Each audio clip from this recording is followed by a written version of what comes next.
teman-teman semua, semoga berbahagia dimanapun Anda berada. Pada hari ini, saya dan rekan-rekan saya akan membahas sebuah isu krusial yang melekat pada sebagian besar masyarakat di Indonesia. Isu yang kita bahas pada hari ini mengenai perlindungan sosial di sektor informal. Mengapa kita penting untuk memahami konsep jaminan sosial yang meliputi perlindungan sosial di sektor informal? Nah, karena sektor informal adalah sebagian besar dari ekonomi di negara kita, tempat jutaan orang menggantungkan kehidupannya. Bagaimana memastikan pekerja itu mendapatkan perlindungan ya, apalagi bidang saya ini kan bidang kepesertaan korporasi ya, memastikan pekerja-pekerja korporasi itu sudah mendapatkan perlindungan jaminan sosial ketenagakerjaan.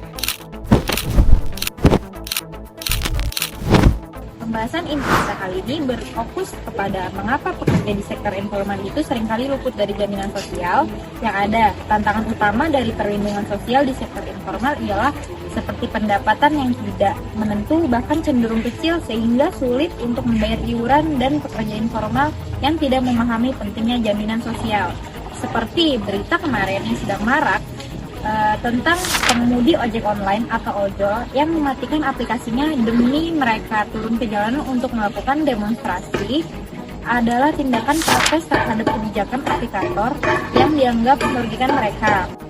Karena mereka itu tidak mempunyai jaminan sosial dan jaminan ketenagakerjaan yang pasti, sehingga mereka itu sulit mengakses dan tidak memahami bagaimana cara mengakses itu semua. Aksi demonstrasi ini secara tidak langsung menyoroti ketiadaan jaringan pengamanan sosial memadai bagi pekerja informal. Mereka membutuhkan akses ke program jaminan sosial yang fleksibel dan sesuai karakteristik pekerjaan informal mereka, seperti kepesertaan BPJS Kesehatan, ketenagakerjaan secara mandiri, atau perlindungan lain yang dapat diakses oleh pekerja informal. Keterlibatan Kementerian Perhubungan untuk memanggil aplikator menunjukkan adanya kebutuhan akan tindak yang lebih kuat untuk melindungi hak-hak pekerja di sektor informal ini. Tindakan yang lebih baik dapat menjadi bentuk perlindungan bagi mereka dan memastikan praktik bisnis yang lebih adil dan kondisi kerja yang lebih stabil bagi para pengemudi.